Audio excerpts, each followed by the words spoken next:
বিএনপির জামাত জোটের টানা হরতাল অবরোধের মধ্যে ৩ সিটি কর্পোরেশন নির্বাচন নির্বিঘ্ন করতে ও আইন শৃঙ্খলা পরিস্থিতি স্বাভাবিক রাখতে সব ধরনের প্রস্তুতি নিয়েছে পুলিশ সদর দপ্তর। নির্বাচনী এলাকায় সম্ভাব্য উঠতি সন্ত্রাসী, দাগী আসামিদের মধ্যে যারা জামিনে আছে তাদের তালিকা করে নজরদারি করা হচ্ছে।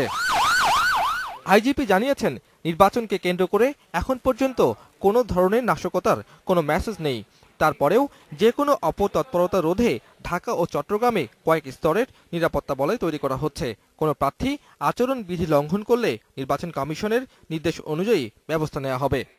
আমরা নির্বাচন কমিশনের অধীনে নির্বাচন কমিশনের নির্দেশে আমরা আচরণ বিধি ইন টোটো বাস্তবায়ন করার চেষ্টা করব।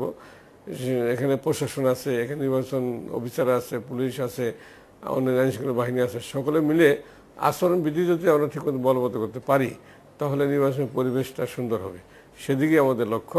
মেয়র প্রার্থীর চেয়েও ওয়ার্ড কাউন্সিলর প্রার্থীদের নিবিড় নজরদারিতে রাখা হচ্ছে। গোয়েন্দাদের ধারণা, নির্বাচনকে কেন্দ্র করে কোনো বিশৃঙ্খলা পরিস্থিতি ঘটলে তা হবে ওয়ার্ড কাউন্সিলর প্রার্থীদের কোন্দলকে ঘিরে। চট্টগ্রামেও আমরা দেখেছি, চট্টগ্রামে কোনো সমস্যা এখন পর্যন্ত আমরা দেখিনি।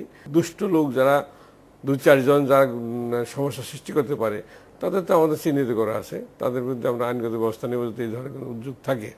3 সিটিতে কোথায় আইন শৃঙ্খলা বাহিনীর কত সদস্য মোতায়েন থাকবে তা এখনও ঠিক হয়নি। সার্বিক নিরাপত্তা ব্যবস্থার পাশাপাশি নির্বাচন কমিশনের গাইডলাইন অনুযায়ী কেন্দ্রভিত্তিক নিরাপত্তা বলয় গড়ে তোলা হবে।